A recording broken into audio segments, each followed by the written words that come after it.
Japan के संविधान में वहाँ की व्यवस्थापिका के बारे में आज हम अध्ययन करेंगे। जापान की व्यवस्थापिका, जापान का विधानमंडल, जैसे भारत में संसद है, ब्रिटेन में पार्लियामेंट है, वैसे ही जापान में संसद को डायट कहा जाता है। जापान की राष्ट्रीय डायट, जिसे वहाँ की लैंग्वेज में कोक्काई भी कहा जाता है। वहाँ द्विसदनीय विधानपालिका है। इसके निचले सदन को जापान की प्रतिनिधि सभा और ऊपरी सदन को पार्षद सभा कहते हैं। दोनों सदनों का चुनाव समानांतर मतदान से होता है। कानून बनाने के साथ साथ प्रधानमंत्री का चुनाव करना भी संसद की जिम्मेदारी है। संसद को सबसे पहले 1918 में मेइजी संविधान के तहत शाही संसद के रूप में बुलाया गया था। संसद का वर्तमान रूप 1947 में युद्धोत्तर संविधान के अपनाने के बाद दिया गया। संविधान के अनुसार संसद देश की शक्ति का सर्वोच्च अंग है। राष्ट्रीय संसद भवन नगाता चो चियोदा, टोक्यो में स्थित है। यहाँ नीचे हम राष्ट्रीय संसद की तस्वीर देख रहे हैं। रचना: दोनों सदनों का चुनाव समानांतर मतदान से होता है, अर्थात किसी चुनाव के सीटों को दो हिस्सों में बांटा जाता है और दोनों के लिए अलग मतदान होता है। मतदाताओं को दो वोट डालने होते हैं, एक चुनाव क्षेत्र के उम्मीदवार के लिए और एक पार्टी सूची के लिए। जापान का कोई भी नागरिक जो 18 वर्ष या उससे बड़ा हो, इसमें मतदान कर सकता है। 2016 में इसे 20 से घटाकर 18 वर्ष किया गया था। जापान का संविधान संसद के सदनों के सीटों की संख्या, मतदान प्रणाली या उम्मीदवार की योग्यता को निर्देशित नहीं करता, जिससे इन्हें कानून के जरिए निर्धारित किया गया है, लेकिन यह सार्वजनिक वयस्क मताधिकार और गुप्त मतदान का अधिकार देता है। साथ ही वह निर्धारित करता है कि चुनाव कानून नस्ल, जाति, लिंग, सामाजिक स्थिति, पारिवारिक मूल्य, शिक्षा, जायदाद या आय से भेदभाव नहीं कर सकता। आमतौर पर संसद के सदस्यों का चुनाव संसद में पारित किए गए संविधियों के तहत होता है। यह अक्सर विवाद का कारण रहा है, क्योंकि जनसंख्या वितरण के बदलाव से प्रांतों की सीटों की संख्या बदल जाती है। उदाहरण के लिए, उदारतावादी लोकतांत्रिक पार्टी द्वितीय विश्व युद्ध के बाद सबसे अधिक समय तक सत्ता में रही है और उसका अधिकतर समर्थन ग्रामीण क्षेत्रों से आता है। युद्ध के बाद लोग आर्थिक विकास के मकसद से शहरों में बसने लगे। प्रांतों के सीटों में समायोजन के बावजूद ग्रामीण क्षेत्रों का नगरीय क्षेत्रों से अधिक प्रतिनिधित्व रहा है। डाइट की शक्तियाँ: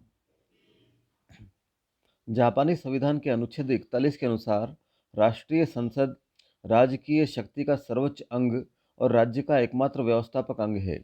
मेइजी संविधान की तुलना में यह विवरण सशक्त है, जिसमें सम्राट संसद के सहमति से वैधानिक शक्ति का उपयोग करता है। संसद संसद की जिम्मेदारियों में कानून बनाने के अलावा सरकारी बजट को मंजूरी देना और संधियों का पुष्टिकरण करना है। यह संवैधानिक संशोधनों का भी प्रारूप तैयार कर सकता है, जिसके मंजूर होने पर लोगों को जनमत संग्रह द्वारा पेश किया जाना आवश्यक है। प्रधानमंत्री की नियुक्ति संसद के प्रस्ताव से होती है, जिससे कार्यकारी सरकारी अभिकरणों पर वैधानिक प्रभुत्व की स्थापना होती है। अनुच्छेद 67: संसद सरकार भंग कर सकती है यदि प्रतिनिधि सभा के 50 सदस्यों द्वारा लाया गया अविश्वास प्रस्ताव पारित हो जाता है। सरकारी अधिकारियों का संसदीय जांच समितियों के सामने पेश होना आवश्यक है, जिसमें प्रधानमंत्री और अन्य केंद्रीय मंत्री शामिल है।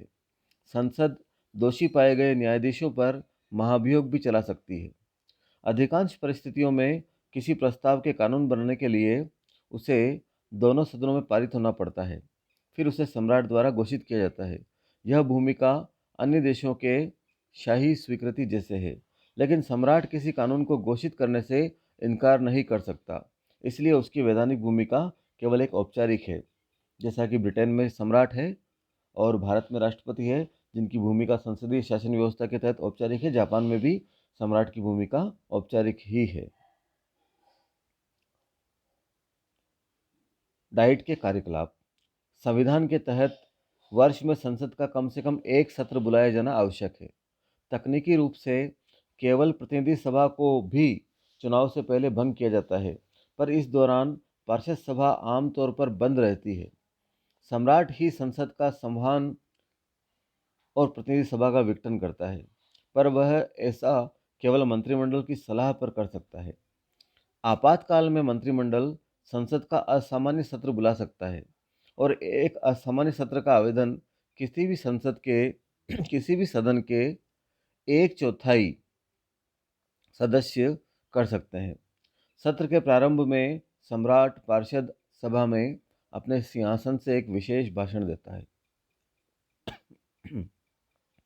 किसी भी सदन के एक तिहाई सदस्यों की उपस्थिति है कोरम का गठन होता है और विचार विमर्श सार्वजनिक होते हैं जब तक मौजूदा सदस्यों में से दो तिहाई इसे असार्वजनिक करने पर सहमत न हो। हर सदन का अपना सदस्य अध्यक्ष होता है जो ड्रा होने पर निर्णायक वोट देता है। जब संसदीय सत्र चल रहा हो तब सदन के सदस्यों को गिरफ्तारी से प्रतिरक्षा मिलती है और संसद में बयानों और मतों को संसदीय विशेषाधिकार प्राप्त है। संसद के दोनों सदनों के अपने स्थायी आदेश है और अपने सदस्यों का अनुशासन उनकी जिम्मेदारी है। दो तिहाई सहमति से किसी सदस्य को निष्कासित किया जा सकता है।